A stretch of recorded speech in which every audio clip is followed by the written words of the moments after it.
السلام علیکم۔ اچھا، ملک کے سیاسی اور معاشی معاملات تو سب کے سامنے عیاں ہیں۔ جو ریاستی جبر ہے وہ عروج پر ہے، ہر بچے کو یہ بات معلوم ہے، لیکن تمام پارٹیوں نے، تمام اسٹیک ہولڈرز نے سوچنا یہ ہے کہ آفٹر آل اس کا حل کیا ہے۔ آپ عمران خان کو فی الحال ایک طرف رکھ دیں، ہم ڈسکس کرتے ہیں۔ جیسے ابھی حکومت ایک معاشی انقلاب لانے کی سوچ رہی ہے اور اس کے لیے برینز کو جمع کیا جا رہا ہے، تو سب سے پہلے جو چیز کرنے والی ہے وہ یہ ہے کہ درجہ حرارت کو کم کیا جائے اور الزام تراشی کے ماحول کو کم کیا جائے اور ریاستی جبر کو ختم کیا جائے اور عدلیہ کی ساکھ کو بحال کیا جائے اور قانون کی حکمرانی کو قائم کیا جائے، آئین کی پاسداری کی جائے۔ یہ مین چیزیں ہم کریں۔ اس کے بعد ہم ہیں کس پوزیشن پر، ہمارے ملک کی پوزیشن کیا ہے۔ اب آپ اندازہ کریں، ہمارا جی ڈی پی جو ہے وہ 1500 سے 3000 یا 4000 تک ہمارا جی ڈی پی ہے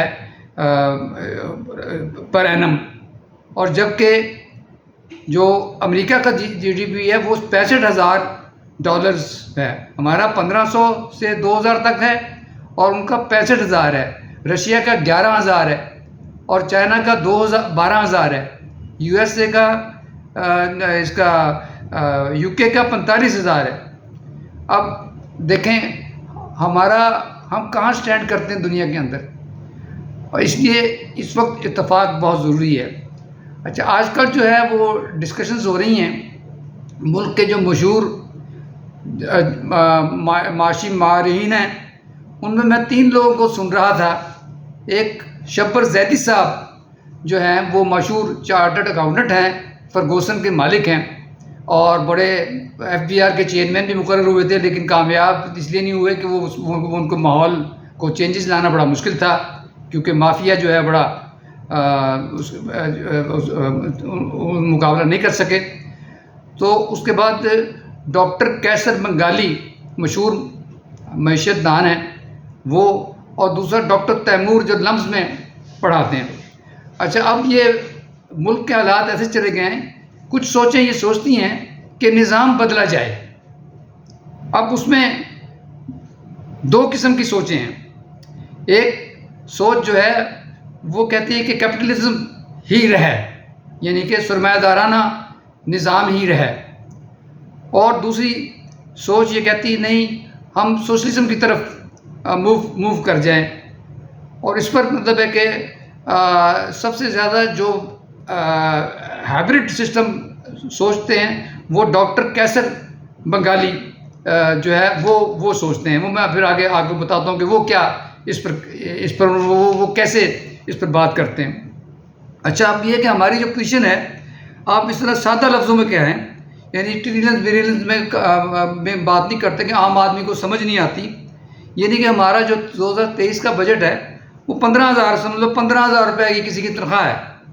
اب اس میں سے 7,000 کا قرضہ نکل گیا، یعنی کہ آدھا ہمیں قرضہ دینا پڑتا ہے، اور ڈیفینس پر ہمارے 1,800 روپے لگتے ہیں، یعنی 7,000 قرضہ، ڈیفینس پر 1,800، اور اس کے بعد دوسرے خرچے ادرس لکھا ہوا ہے۔ یہ وہ خرچے ہیں جو ہمارے پارلیمنٹرین اور ہماری جو ہے نان ڈیولپمنٹ کاسٹ ہے، جس میں حکومتی اخراجات ہیں، نان ڈیولپمنٹ کاسٹ بہت زیادہ ہے، یہ 4,000 کے قریب آ جاتی ہے۔ اور جو سوشل ورک ہے، جو اس میں اسکول آ گئے اور یہ ہیلتھ آ گئی، ہسپتال آ گئے، وہ 950 ہے، یعنی کہ 14,000 میں سے ہمیں 950 ملتے ہیں۔ اسی لیے آپ نے دیکھا ہسپتالوں کی حالت کیسی ہے۔ اور اسی طرح جو یعنی کہ 14,000 ہماری انکم ہے، اور 14,000 ہمارے بجٹ بنایا گیا ہے یہ 2023 کا، اور 12,000 ہماری انکم ہے، یعنی کہ وہ جو خسارے والا بجٹ ہے، یعنی کہ ہمارا بجٹ جو ہے وہ خسارے والا ہوتا ہے۔ اب خسارے والے بجٹ کو ختم کرنے کے لیے ہمیں اپنی انکم بڑھانی پڑے گی اور اپنے اخراجات کم کرنے پڑیں گے۔ اس کے بعد ہمارا جو ٹریڈ ڈیفیسٹ ہے، جو ہمارے یہاں مال آتا ہے دوسرے ملکوں سے، تو ہمیں 70 بلین تک کا مال ہم منگواتے ہیں، اور جبکہ ہمارا جو باہر سے لوگ ہمیں پیسے بھیجتے ہیں وہ 20 سے 30 بلین کے بارے میں ہوتا ہے، تو 40 بلین جو ہے یہ فرق جو ہے یہ فرق ہم کور نہیں کر پا رہے۔ اس کے بعد لینڈ ریفارمز ہیں، لینڈز کے اوپر جو ہے وہ یہ جو ہماری زمینیں ہیں، جو پورے شہروں میں پلاٹ ہیں، بے شک وہ ڈیفینس ہوں اور یا دوسری اسکیمیں ہوں، یہ روپے کی قبرستان ہے، یہاں پر روپیہ دفن ہے، یہ نان پروڈکٹیو ہے۔ اور جب سسٹم چینج ہوگا تو کیسے ان قبرستانوں سے روپیہ باہر نکلے گا؟ اس کے لیے بھی سسٹم ہمارے یہ جو بڑے بڑے معاشدان ہیں یہ سوچ رہے ہیں کہ یہ کیا سسٹم ہے۔ اسی طرح پھر اس کے بعد ایجوکیشن ریفارمز کی ضرورت ہے، ہیلتھ ریفارمز کی ضرورت ہے، اور پھر لینڈ ہولڈنگز کے بارے میں، اس میں زرعی زمینوں کے مالکان آیا وہ پروڈکشن دے رہے ہیں کہ نہیں دے رہے ہیں، یہ دیکھنا ہے ہم نے، کہ اگر نان پروڈکٹیو لینڈ دی جا رہی ہے تو وہ اس پر پروڈکشن نہیں دے رہا ہے، تو اس پر دیکھنا ہے کہ پروڈکشن آئے۔ تو یہ ہمارے مسائل ہیں۔ اب میں بات کرتا ہوں شبر ذیلی صاحب۔ پچھلے دنوں شبر ذیلی صاحب نے باتیں تو انہوں نے کہا کہ میں روزانہ قرآن مجید پڑھتا ہوں، اور اس کے بعد ان کے بعد لاجکس بھی بہت ہوتے ہیں قانونی، اور اچھے پروپوزلز دیتے ہیں، لیکن اس میں انہوں نے دین بیزاری کا بڑا اظہار کیا، اور انہوں نے یہاں تک کہا کہ کوئی مولوی دیکھ لیں سب موٹے ہوتے ہیں، اور مجھے تو وہ چہرے مجھے ایسے لگتے ہیں کہ وہ سمجھتے ہیں کہ جو علماء ہیں یا دین پسند لوگ ہیں وہ ان کی ذمہ داری ہے، لیکن دیکھا جائے کہ 70 سال میں جن لوگوں نے ملک پر حکومت کی ہے ان کا عملی دینی رجحان کیا تھا؟ ان کا عملی دینی رجحان نہیں تھا۔ ویسے مسلمان ہیں ماشاءاللہ، اللہ اور رسول کو مانتے ہیں، ایمان ہے، مگر عملی طور پر وہ نہیں رہے، اس لیے وہ اسلامی سسٹم کو لگا نہیں سکے، اس کے فائدے نہیں کر سکے۔ تو وہ انہوں نے اور ڈاکٹر تیمور جو لمز والے ہیں، وہ چونکہ ایک مزدور کسان پارٹی کے جو کوئی عہدیدار بھی ہیں، وہ ہمیشہ بات کرتے ہیں کہ کیپٹلزم جو ہے وہ استحصال کرتا ہے مزدور کا، اور وہ بڑا اچھا ایکسپلین کرتے ہیں۔ انہوں نے کہا کہ کیپٹلزم میں کیا ہوتا ہے، ایک بندہ پیسہ لگاتا ہے، سرمایہ دار ہوتا ہے، ایک مشین ہوتی ہے، اور ایک مزدور ہوتا ہے کام کرنے والا، اور ایک منڈی ہوتی ہے۔ یہ 4 چیزیں ہوتی ہیں۔ ہوتا یہ ہے کہ پیسہ لگانے والا پیسہ لگاتا ہے، مزدور کام کرتا ہے، مشین سے کام لیا جاتا ہے۔ ہوتا یہ ہے کہ آہستہ آہستہ جو ہے سرمایہ دار جو ہے وہ سرمایہ جمع کرنا شروع کر دیتا ہے، اور اس طرح وہ امیر سے امیر ہوتا جاتا ہے اور غریب کا اصلاح شروع کر دیتا ہے۔ یہ کیپٹلزم کے جو ہے نا نیگیٹو پوائنٹس کے اندر آتا ہے، کیونکہ ہر سسٹم کے اندر نیگیٹو پوائنٹس بھی ہیں اور پازیٹیو پوائنٹس بھی ہیں۔ اب اس میں دیکھیں، اب آپ کمپیئر کر لیں کہ رشیا اور چائنا کی جو جی ڈی پی ہے، اینول پر کیپٹا انکم جو ہے وہ 11 سے 12 ہزار ہے، اور جبکہ امریکہ کی 65 سے 70 ہزار ہے۔ تو فرق کیوں ہے؟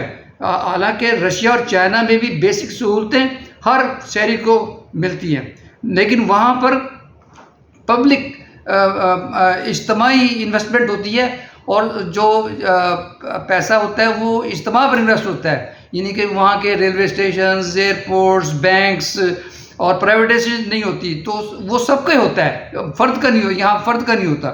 تو اس لیے وہاں پر، اور جگہ یو ایس اے میں یودیانہ سسٹم سے، بینکنگ سسٹم سے پیسہ مرکوز ہو کے جو ہے وہ چند لوگوں کے ہاتھوں میں چلا جاتا ہے، اور وہ پھر استحصال شروع ہو جاتا ہے وہاں پر۔ تو اس طرح یہ ہمیں دیکھنا ہے کہ کون سا سسٹم اب ہے۔ اسلام ایک ہائبرڈ سسٹم ہے، اس کے اندر دونوں کی جو خصوصیات ہیں اس کو جمع کر دیا گیا ہے۔ تو اس پر کیسر بنگالی نے بڑی اچھی بات کی، ڈاکٹر کیسر بنگالی نے، انہوں نے کہا کہ سوشلزم اور کیپٹلزم، تو انہوں نے کہا کہ یہ دونوں کی خوبیاں اس کے اندر ہونی چاہیے. جو کیپٹلزم ہے وہ کہتا ہے کہ اگر 3 روٹیاں ہیں اور 4 آدمی ہیں تو جو کھا لیں ٹھیک ہے، باقی دعا کر کے سو جائیں. اس میں یہ ہے. جبکہ وہ جو سوشلزم ہے وہ کہتا ہے کہ نہیں، 3 روٹیاں جو ہیں اگر ہیں تو کر کے 4 میں تقسیم کر دی جائیں. لیکن اس کے مقابلے میں اسلام کیا کہتا ہے؟ اسلام تو کہتا ہے، جیسے اس میں صورت آپ دیکھیں، یہ صورت نمبر 219، صورت بقرہ کی آیت نمبر 219 دیکھ لیں. آپ سے دریافت کرتے ہیں کہ کیا خرچ کریں، تو آپ کہہ دیجئے کہ ضرورت سے زیادہ. یعنی کہ یہ سوشلزم کا کنسیپٹ آ گیا اس کے اندر کہ جس کے پاس ضرورت سے زیادہ ہے، لوگوں کے پاس 100 پلاٹ ہیں جی، یہاں سے دولت لے کے دوسرے ملک میں چلے گئے اور وہاں جا کے جائیدادیں بنا لی. یہاں غریب بھوکے مر رہے ہیں، بجلی کے بل ہاتھوں میں پکڑے ہوئے ہیں اور وہ پریشان ہیں. سڑکوں پر جو ہے وہ ڈھانچے چلتے ہوئے نظر آتے ہیں. کسی کے بھی جو ہے نا وہ گریڈینٹس، فوڈ گریڈینٹس پورے نہیں ہوتے. اور پھر ایک جگہ 214 نمبر آیت میں کہا گیا ہے کہ آپ پوچھتے ہیں کہ وہ کیا خرچ کریں، تو آپ کہتے ہیں کہ تم خرچ کرو اپنے ماں باپ کے لیے اور رشتہ داروں کے لیے، یتیموں کے لیے، مسکینوں کے لیے اور مسافروں کے لیے، اور جو کچھ تم بھلائی کرو گے وہ اللہ جانتا ہے. تو اسلام کا اصل رخ چونکہ دکھایا نہیں گیا.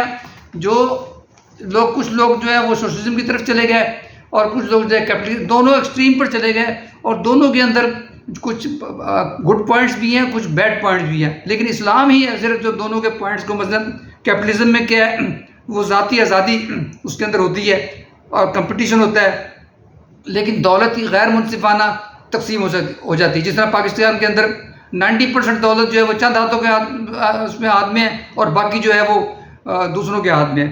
اسی طرح تعلیم اور صحت کا معیار اس کے اندر غریب کو نہیں ملتا، لیکن جو لوگ کا پیسہ ہوتا ہے وہ اس کو کر لیتے ہیں، وہ حاصل کر لیتے ہیں. اس کے بعد سوشلزم یہ ہے کہ انفرادی آمدنی دولت بہت کم ہوتی ہے، زیادہ دولت کو اجتماع کے اندر لیا جاتا ہے اور وہاں سوشل ویلفیئر پر زیادہ زور دیا جاتا ہے، جیسے صحت، تعلیم، کھانا، رہائش وغیرہ. یہ مطلب ہے کہ سسٹم اس وقت ناکام ہو سکتا ہے جب وہاں بھی ریاستی جبر شروع ہو جائے. تو اس وقت ضرورت اس بات کی ہے کہ تمام پارٹیاں جو ہیں وہ بیٹھ کر سوچیں.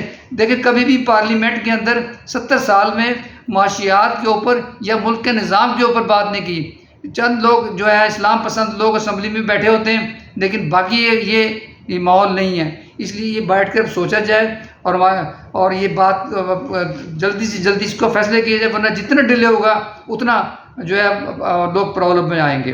السلام علیکم ورحمۃ اللہ. امید ہے آپ کو یہ باتیں پسند آئی ہوں گی، اور دعا ہے اللہ تعالیٰ سے کہ اللہ تعالیٰ ہمارے ملک کے حالات کو ٹھیک کرے. اس ویڈیو کو آپ آگے بھی شیئر کریں تاکہ دوسروں کو بھی فائدہ ہو. السلام علیکم ورحمۃ اللہ.